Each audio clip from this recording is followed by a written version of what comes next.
Olá, colegas! Neste módulo, nós vamos analisar a organização da administração pública brasileira.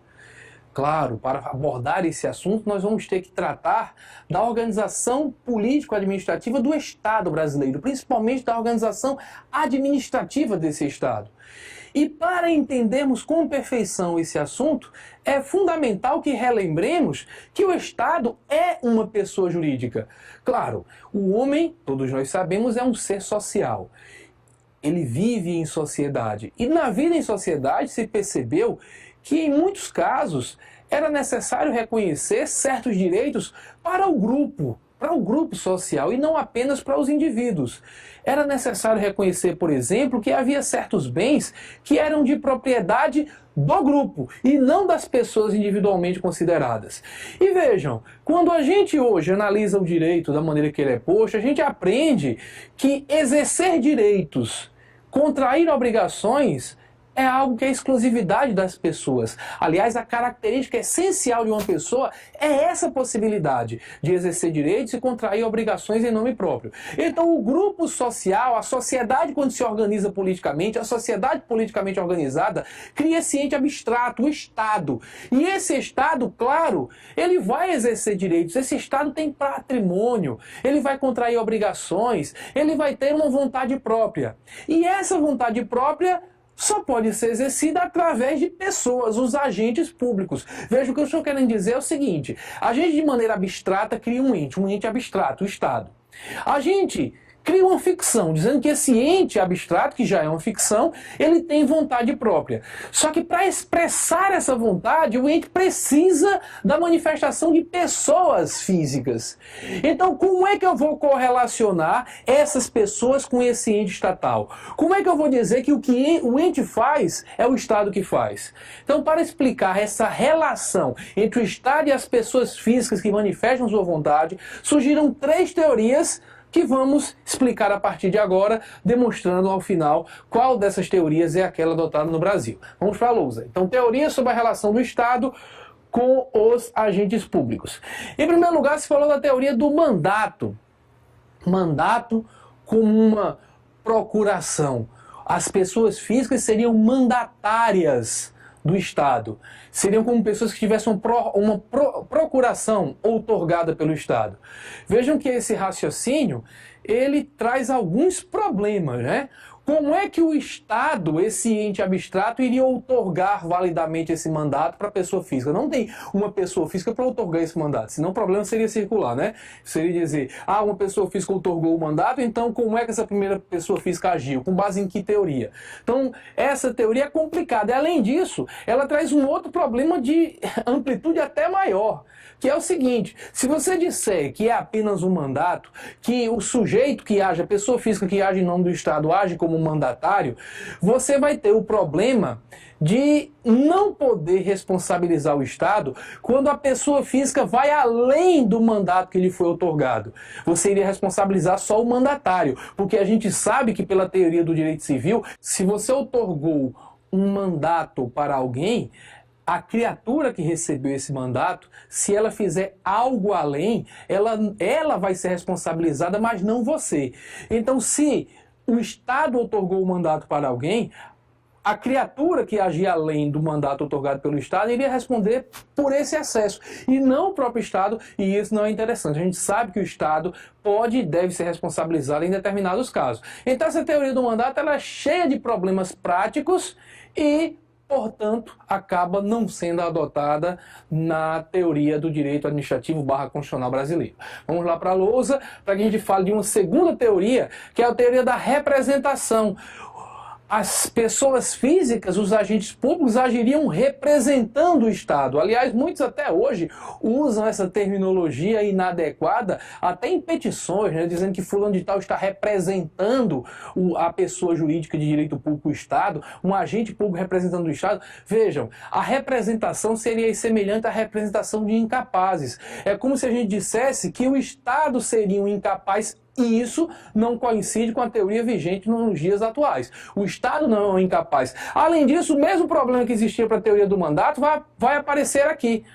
Porque o representante do incapaz, quando ele vai além dos poderes de representação, a responsabilidade seria só dele, também não seria do incapaz. Vejam que essa teoria geraria a irresponsabilidade do Estado novamente, da mesma forma que a teoria do mandato. Então as duas teorias não são utilizadas no Brasil, nem a do mandato, nem a da representação.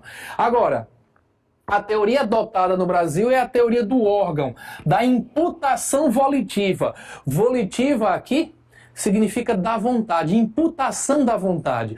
O que o agente público faz é imputado ao Estado, se imputa ao Estado. O agente age no âmbito de um órgão. Órgão faz parte de uma pessoa. Se um agente público ele pratica determinado ato, é como se a mão da pessoa jurídica, um órgão, e aqui eu não vou separar órgão, membro, né? Vamos colocar um pedaço da pessoa, o órgão, ele pratica determinado ato e isso é imputado à pessoa jurídica. Claro que se minha mão fizer determinada coisa, ninguém vai dizer que foi a mão do professor Ricardo Alexandre. Vai dizer que foi o professor Ricardo Alexandre, porque o que qualquer órgão do professor Ricardo Alexandre fizer será imputado à pessoa, o professor Ricardo Alexandre. Então, qualquer órgão da União, quando agir, o órgão julgador, o judiciário, o órgão que elabora as normas, o poder legislativo, o órgão que é responsável pela arrecadação tributária, a Secretaria da Receita Federal, o órgão que é responsável pela segurança pública na esfera federal, por exemplo, o Departamento de Polícia Federal, o órgão de fiscalização de trânsito nas rodovias federais, a Polícia Rodoviária Federal, tudo que esses órgãos vierem a fazer será imputado à pessoa jurídica que esses órgãos integram, que é, no caso aí, a União Federal. Então o agente age no âmbito do órgão, exerce atribuições daquele órgão e tudo que ele faz é imputado à pessoa jurídica que aquele órgão integra. De forma que, por exemplo, se qualquer desses órgãos lhe gerar um prejuízo, você, por exemplo, se quiser ajuizar uma ação de indenização, você vai ajuizar contra a União Federal. Ninguém ajuiza uma ação de indenização contra a Polícia Rodoviária Federal, contra a Secretaria da Receita Federal, contra o Ministério das Relações Exteriores, contra o Ministério da Saúde. Em qualquer dos casos, você vai ajuizar a ação contra a pessoa jurídica que pode ser responsabilizada por aquilo, pode ser considerada devedora. Afinal de contas, contrair obrigações é atributo das pessoas. Então a gente vai dizer aqui que quando um agente público, ele pratica determinado ato, ele pratica aquele ato e a vontade que foi ali manifestada é imputada à entidade pública, ao ente público que aquele órgão onde aquele agente está trabalhando integra. Se é um órgão da União Federal, então há uma imputação de vontade à União Federal. Então guardem essa expressão, imputação volitiva. A vontade ali manifestada é imputada à pessoa jurídica que o órgão pelo qual aquele agente atuou integra na estrutura administrativa daquele ente. Ok? Então nós vamos utilizar a famosa teoria do órgão. Então a gente vai tratar agora do conceito de órgão público, em que vão aparecer aqui novamente três teorias, certo? Em primeiro lugar, a teoria subjetiva, dizendo que o órgão seria o próprio agente. Órgão e agente seriam a mesma coisa, que parece com o que eu acabei de explicar, dizendo, olha, se o agente público Zé praticou determinado ato no âmbito de um hospital público federal, em um hospital que seja órgão do Ministério da Saúde, que, portanto, é órgão da União Federal, então, na realidade, aquele agente público praticou um ato que é imputado à União. Tudo bem, mas o órgão não é aquele agente especificamente, não é a pessoa física. Se a gente disser que o órgão é pessoa física, se a pessoa física vier a falecer, morrer, o órgão deixaria de existir. E você sabe que não é assim que a coisa funciona. Você sabe que quando a pessoa física falece, aquele conjunto de atribuições relativas àquele cargo fica lá em aberto para ser preenchido, né, para ser exercido, melhor dizendo, aquele conjunto de atribuições, por uma outra pessoa. Então o órgão não pode ser confundido com o agente, de forma que faltando o agente não há mais órgão. A gente sabe que se a pessoa física falece, o órgão continua existindo. Então a teoria subjetiva, lembrar que subjetiva, como nós já comentamos, tem a ver com sujeito, né? Dizer que o órgão é a pessoa física, essa teoria não é a teoria adotada no Brasil. Já a teoria objetiva, ao invés de olhar para a pessoa, para o agente público, olha para o conjunto de atribuições que vai ser cometida, claro, que serão cometidas, melhor dizendo, a um agente. Você tem um conjunto de atribuições de determinado órgão. Aquelas atribuições, claro, sozinhas, elas não se exercem, né? Elas não se exercem sozinhas automaticamente. Você precisa de um agente público lá para exercê-las. Entretanto, o órgão seria o conjunto de atribuições. Não dependeria da existência do agente. Falecendo o agente, o órgão continuaria existindo, viria um novo agente para exercer aquelas atribuições. Nós vamos ver que essa é a teoria adotada no Brasil. Mas vamos andar mais um pouquinho, porque existe uma terceira teoria, uma teoria eclética, né, que diz que o órgão seria a soma das duas coisas, a agente mais o conjunto de atribuições. Só que nesse caso, essa teoria teria o mesmo problema da teoria subjetiva. Porque se o órgão é necessariamente agente mais conjunto de atribuições, se o agente falecesse, deixaria de existir órgão porque faltaria um dos seus elementos essenciais. Então a teoria eclética não é adotada no Brasil. A teoria que nós adotamos é, conforme acabamos de dizer, a teoria, desculpem, deixa eu limpar aqui, a teoria objetiva, que é como está aqui dito no fizinho da lousa, né? A teoria objetiva é a que prevalece no direito, é porque ficou fora aqui a palavra brasileiro, é a que prevalece no direito brasileiro. Então, dentro desse contexto, o Eli Lopes Meireles traz uma definição de órgãos públicos em que você percebe claramente a adoção da teoria objetiva. Vejam, órgãos públicos são centros de competência instituídos para o desempenho de funções estatais, através de seus agentes. Mas a definição é essa, centro de competência. Como é que vai ser exercida a atribuição? Através dos agentes. Ele não diz que o órgão público é o centro de competência e um agente, né? Exercido por um agente, diz que é um centro de competência. Só que essas competências vão ser exercidas através dos agentes, cuja atuação é imputada à pessoa jurídica que representam. Aqui, nessa definição do Eli, estão os dois pontos que nós já estudamos neste bloco, neste módulo, né? Primeiro, a teoria que explica o fato de que o que a gente faz é de responsabilidade da pessoa jurídica a qual ele pertence. A teoria da imputação. Veja que foi usada aqui a palavra imputada. Além disso, se explicou a teoria do órgão, mostrando que eles são centros de competência, exercidos pelos agentes, é verdade, mas ao dizer que são centros de competência, claramente adotou a teoria objetiva, ok? Vejam, eu fiz essa explicação colocando um aspecto, depois outro, para depois trazer a definição do Eli Lopes Meireles, porque numa prova de concurso público você tem que estar preparado para qualquer tipo de definição. Se o cara modificar um pouquinho a definição, você tem que perceber os elementos essenciais que foram colocados na frase para saber se a frase está correta ou está incorreta. Vejam que é essencial usar a teoria da imputação. O que o agente faz é imputado à pessoa jurídica para a qual ele está trabalhando. Se a questão disser que o agente ele atua representando a pessoa jurídica, você vai marcar que está errado. Se a questão disser que o agente atua por mandato da pessoa jurídica, outorgado pela pessoa jurídica, você também vai dizer que está errado. Se a questão disser que o órgão é, na realidade, uma pessoa jurídica, uma pessoa física, melhor dizendo, exercendo certas atribuições, não.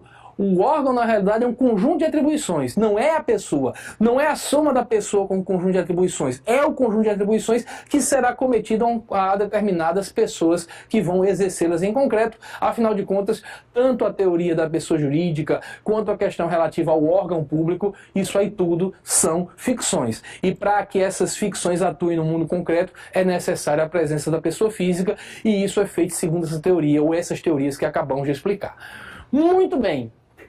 Vistos esses aspectos, vamos passar a tratar de duas características que são muitas vezes confundidas relativas aos órgãos públicos. Em primeiro lugar, a ausência de personalidade jurídica. Os órgãos não são pessoas jurídicas.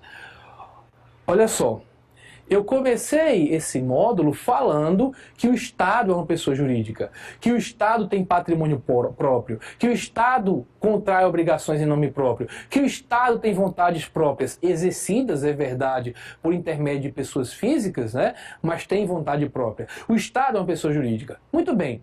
Só que nós comentamos que a pessoa se divide em órgãos. Aqui também, não só nas ciências biológicas, aqui também as pessoas são divididas em órgãos, ok? E cada órgão é um pedaço de pessoa e, portanto, não tem vontade própria, não tem patrimônio próprio, não tem a possibilidade de exercer direitos em nome próprio. Como eu falei para vocês, a mão de Ricardo se faz algo, quem fez foi Ricardo. Ninguém vai ao delegado de polícia e dizer assim, olha, eu vim aqui denunciar, trazer uma notícia crime contra a mão do Lourinaldo. Porque a mão do Lourinaldo não é uma pessoa. Se a mão do Lourinaldo veio na sua cara, quem é responsável por isso é o Lourinaldo, não é a mão do Lourinaldo.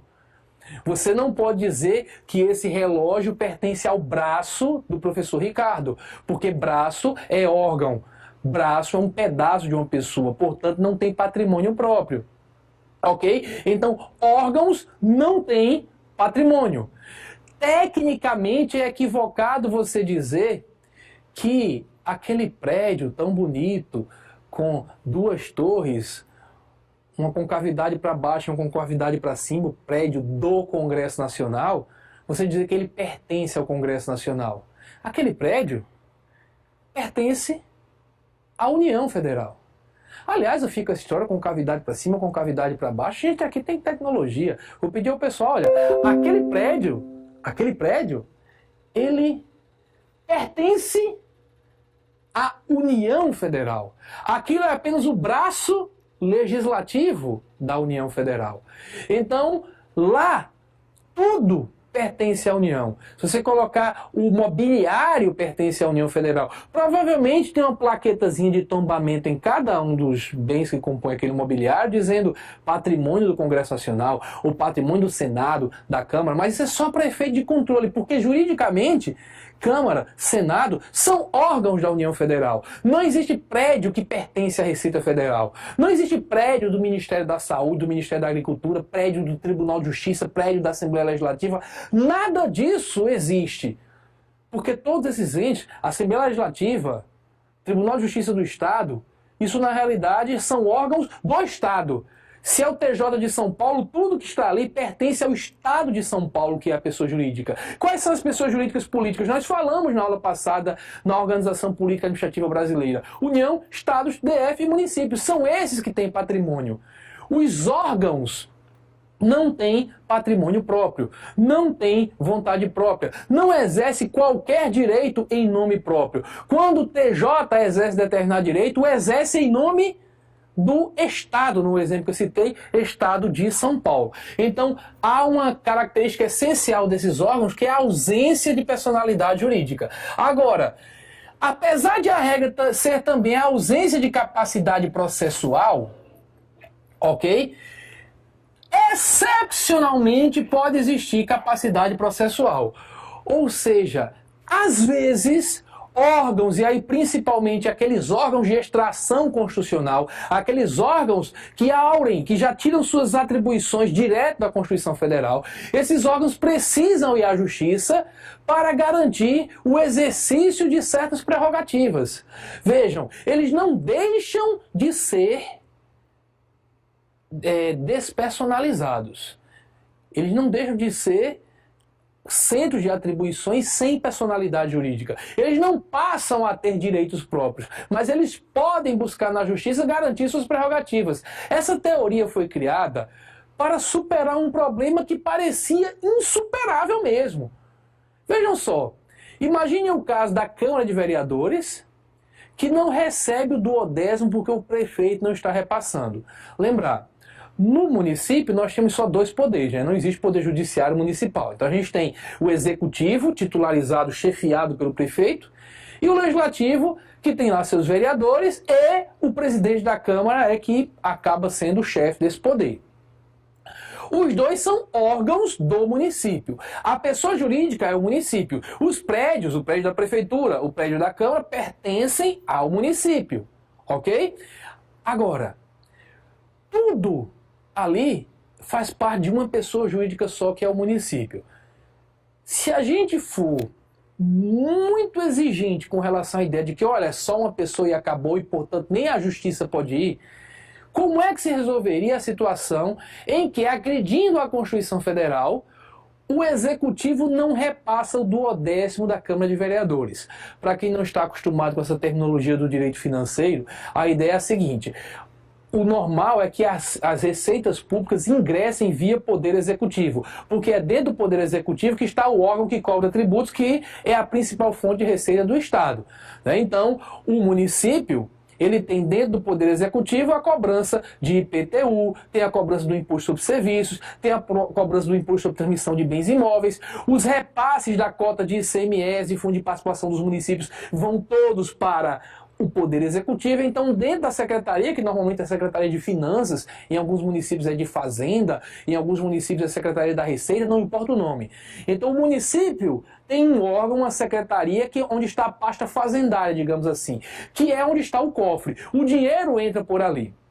A Câmara de Vereadores faz parte do município e precisa de recursos para sobreviver. Só que a Câmara não cobra tributos. A Câmara não recebe diretamente repasse de ICMS, repasse de fundo de participação. Tudo isso vai via Poder Executivo.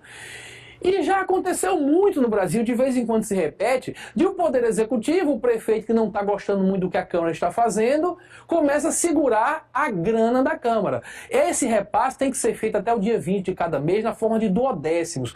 Duodécimo justamente porque é 1/12, né? Seria 1/12 do orçamento. 12 meses, a cada mês se passa um duodécimo. Hoje em dia a conta não é tão precisa assim, mas a ideia é que a cada mês o Poder Legislativo recebe do Executivo, que é quem tem a chave do cofre, esse valor.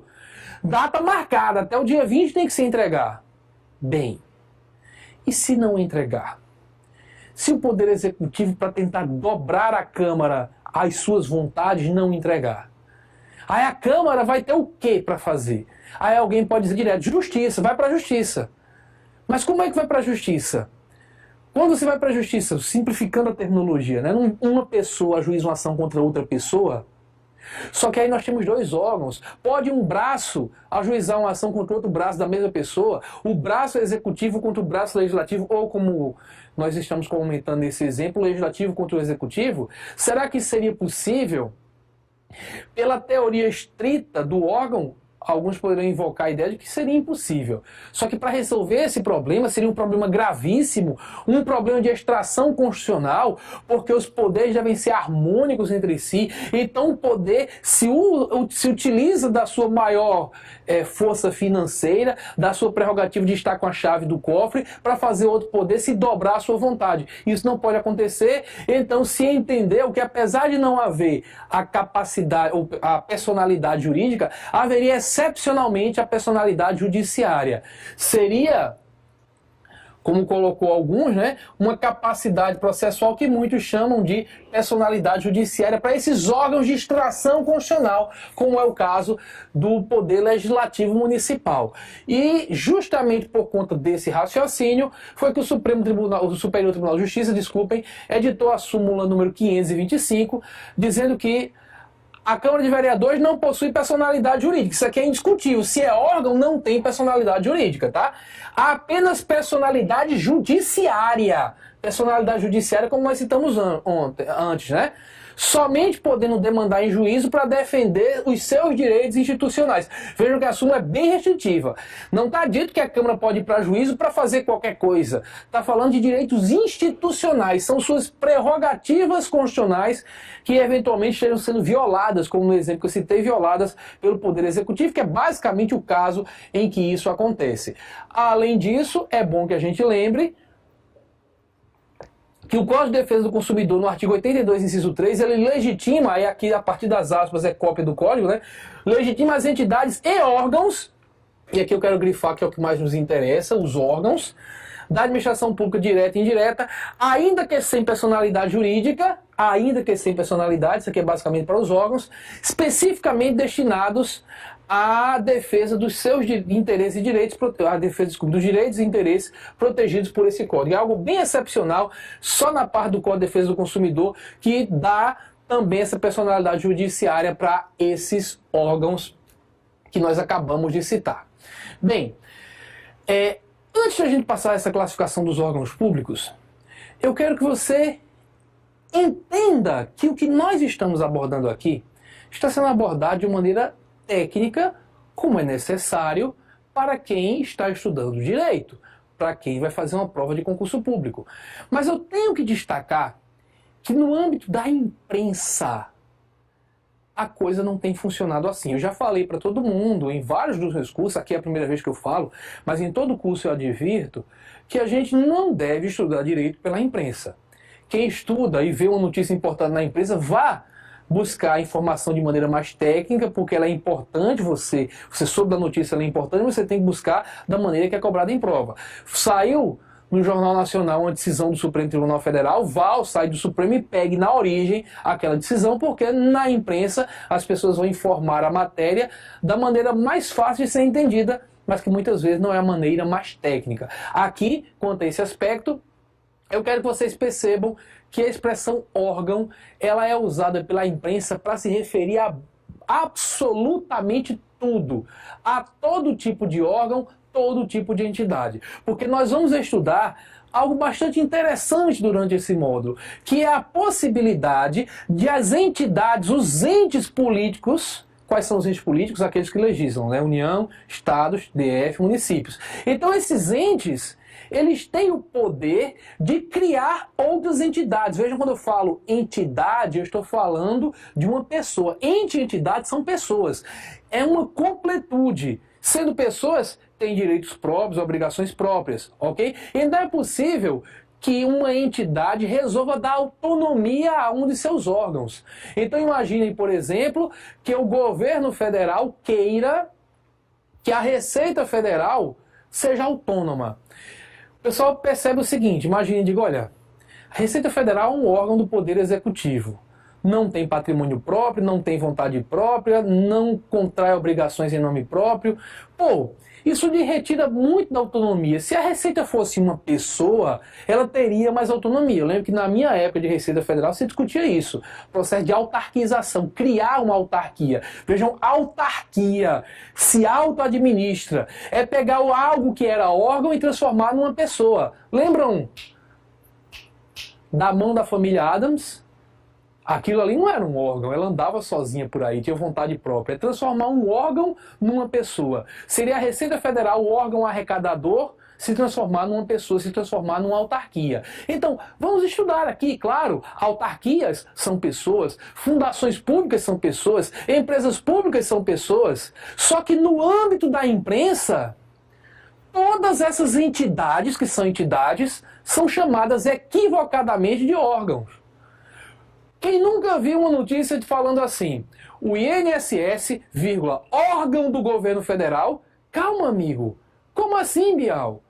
O INSS é uma autarquia. A autarquia é uma pessoa jurídica. Aliás, novamente, estou aqui usando tecnologia durante os nossos cursos. Vamos dar uma olhada como isso funciona na prática? Vamos olhar para esse vídeo. Manifestantes contrários ao governo interino de Michel Temer intensificam as ocupações em órgãos ligados ao Ministério da Cultura. Eles são contra o fim da pasta que foi incorporada ao Ministério da Educação. Em Cuiabá, Aracaju, Recife e em Natal, movimentos sociais e estudantis ocuparam as sedes regionais do IPHAN, o Instituto do Patrimônio Histórico e Artístico Nacional. Em Brasília, a sede da Fundação Nacional de Artes, a Funarte, foi ocupada ontem. Ora, a repórter fala em órgãos ligados ao Ministério da Cultura. Vejam, o Ministério da Cultura por si só é um órgão. Você tem, na realidade, o Poder Executivo Federal, que já é órgão da União, a primeira divisão orgânica em poderes, né, Legislativo, Executivo e Judiciário. Dentro do Poder Executivo nós temos diversos ministérios, que são subdivisões desses órgãos, são órgãos também. Então, realmente, o Ministério da Cultura, assim como o Ministério da Educação, da Saúde, da Previdência, são órgãos do Poder Executivo Federal. Agora, quando se fala em órgãos ligados ao Ministério da Cultura, Aí vem o exemplo tecnicamente equivocado, que é exatamente o que você, em provas discursivas, você, marcando alternativas em provas objetivas, deve evitar fazer.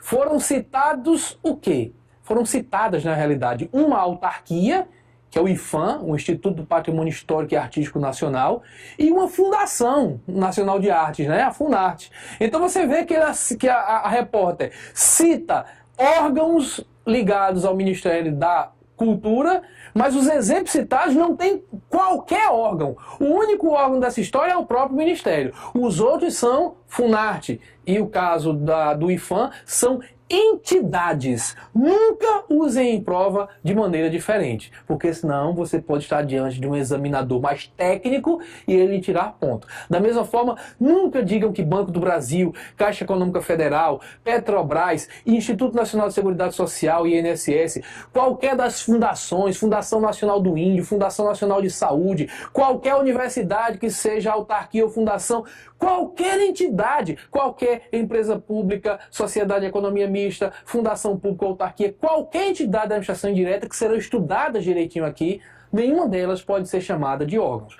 Obviamente, como pessoas, elas também se dividem em órgãos. Se você tem o INSS, ele se dividir em superintendências ou em agências, cada uma dessas subdivisões serão órgãos, mas órgãos de que pessoa? Do INSS. Diferentemente, o Ministério da Cultura é um órgão, mas de que pessoa? Da União Federal. É de uma pessoa política. Órgão de uma pessoa política. Só que a pessoa política, além de se dividir em órgãos por lei própria, ela também pode criar outras entidades. E essas entidades têm personalidade jurídica própria, são pessoas que exercem seus direitos e contraem suas obrigações em nome próprio. No próximo bloco é que a gente vai começar a tratar dessas subdivisões, dessas classificações dos órgãos públicos. Até lá, bons estudos, tchau, tchau.